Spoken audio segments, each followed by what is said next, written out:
नमस्कार दोस्तों, आप देख रहे हैं द हिंद 24 न्यूज। सर्दी शुरू होते ही खांसी, जुकाम, बुखार की बीमारियां फैल रही है तो अब जिला चिकित्सालय में पहुंच रही है मरीज।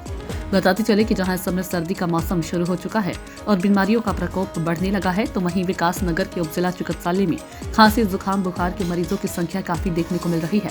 इसी को लेकर उपजिला चिकित्सालय के 2 केसर सिंह चौहान का कहना है कि सर्दी से बचाव के लिए गर्म कपड़े पहने और ज्यादा सर्दी में बाहर न निकले। बदलाव हो रहा है, उसमें सबसे ज़्यादा मरीज हैं वो है खांसी, जुकाम का, वायरल ज़्यादा है और यही थोड़ी लापरवाही होने के बाद ये वायरल जो है ये एलर्जी ब्रोंकाइटिस में कन्वर्ट हो रहा है।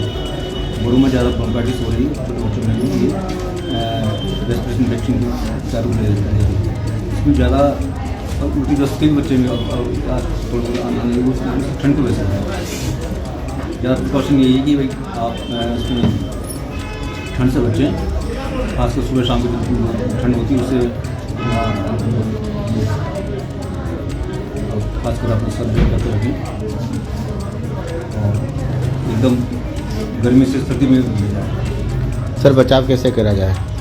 कुछ बचाव ठंड से बचें, कपड़े गर्म कपड़े पहने अपना उसको ठीक से। बहुत शाम को अगर किसी बाइक जाना तो अपना टोपी और ग्लव्स पहन के जाएँ।